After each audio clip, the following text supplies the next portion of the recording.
लोकतंत्र के उत्सव में मतदाताओं ने दिखाया उत्साह। विवाह बंधन में बंधने से पहले दुल्हों ने किया मतदान तो कोई दुल्हा दुल्हन के साथ पहुंचा मतदान केंद्र। मध्य प्रदेश की बालाघाट लोकसभा सीट पर देर शाम तक मतदान जारी रहा। सुबह 7 बजे से बालाघाट सिवनी संसदीय क्षेत्र क्रमांक 15 की सभी 8 विधानसभा क्षेत्रों में मतदान शुरू हो गया था। दोपहर 3 बजे तक 63.69% वोटिंग हो चुकी थी, तो वहीं शाम 5 बजे 71.81% मतदान दर्ज किया गया।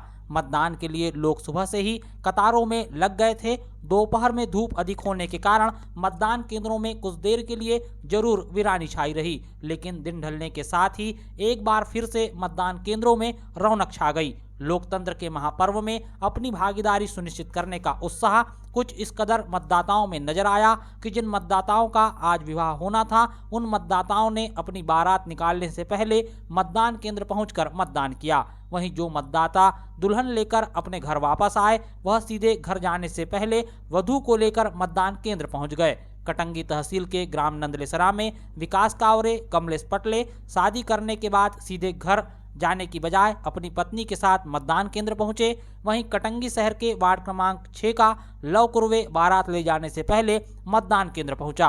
तिरोड़ी तहसील के ग्राम आंजन बेरी निवासी सागर मुंगुसमारे और ग्राम महकेपार निवासी प्रमोद सहारे भी बारात ले जाने से पहले मतदान केंद्र पहुंचे और मतदान किया। बालाघाट जिले की परसवाड़ा विधानसभा में ग्राम मगरधरा में आकाश एड़े और कुलदीप पंचेश्वर ने भी शादी समारोह में जाने से पहले मताधिकार का प्रयोग किया। जिले की 3 विधानसभा बैहर, लांजी और परसवाड़ा में दोपहर में 3 बजे तक मतदान हुआ, जबकि शेष 5 विधानसभा कटंगी, वारासिवनी, बालाघाट, बरघाट और सिवनी में शाम 6 बजे के बाद भी मतदान हुआ। मतदान में पहली बार मतदान कर रहे युवाओं से लेकर दिव्यांग और बुजुर्ग मतदाताओं में भी खासा उत्साह नजर आया। जिला निर्वाचन अधिकारी डॉक्टर गिरीश कुमार मिश्रा और पुलिस अधीक्षक समीर सौरभ ने आसमान से नक्सल प्रभावित 58 मतदान केंद्रों पर नजर रखी। बालाघाट लोकसभा के कटंगी विधानसभा अंतर्गत प्राथमिक शाला भवन जाम में मतदान केंद्र में 28 साल के खिलेंद्र बिसेन ने पिता लिखनलाल बिसेन के साथ पहुंचकर मतदान किया। शैलेंद्र की हाइट मात्र 3 फीट है। इसी तरह कटंगी की थर्ड जेंडर समीम उर्फ मंगलमुखी पारोमा ने भी मतदान कर लोकतंत्र के पर्व में अपनी जिम्मेदारी निभाई। वहीं दिव्यांगजनों ने भी बड़ी संख्या में मतदान केंद्र पहुंचकर मतदान किया। चुनाव में पहली बार मतदान करने वाले युवाओं ने भी बढ़ चढ़कर अपनी सहभागिता निभाई। MSc के छात्र शुभम पालेकर ने लंदन से बालाघाट आकर पहली बार लोकसभा चुनाव में वोट दिया।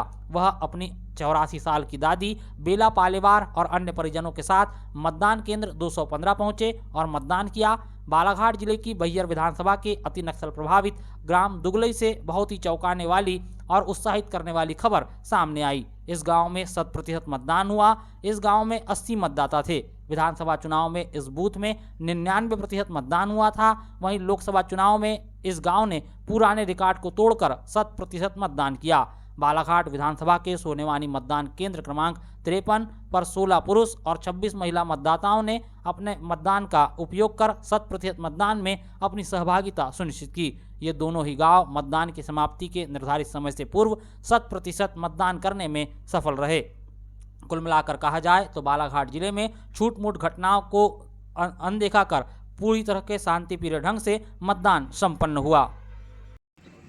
अच्छा, जब आज आपने वोट दिया तो क्या समझकर मतदान दिया है? किस तरह की सरकार चाहते हैं आप? मैं ऐसी सरकार चाहती हूँ जो मतलब पॉलिटिक्स और मतलब अपनी पॉलिटिकल उसको चलाने से ज़्यादा जनता पे ध्यान दे और अपने मतलब देश को आगे बढ़ाने के बारे में सोचे और अपनी पार्टी को लाने के बारे में ना सोचे। हर टाइम एक अच्छा युवा आए या मतलब एक अच्छा वो आए पॉलिटिकल में जो देश की उन्नति के लिए कार्य करे।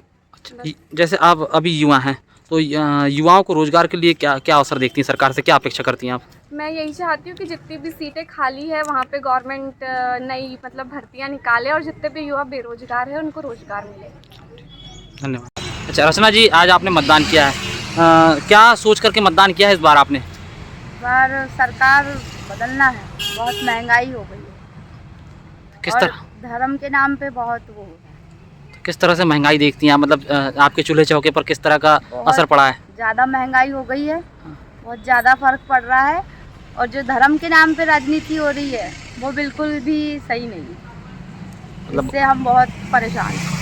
धर्म के नाम पे राजनीति बंद करी जाए और सरकार को हमको बिल्कुल चेंज करना है।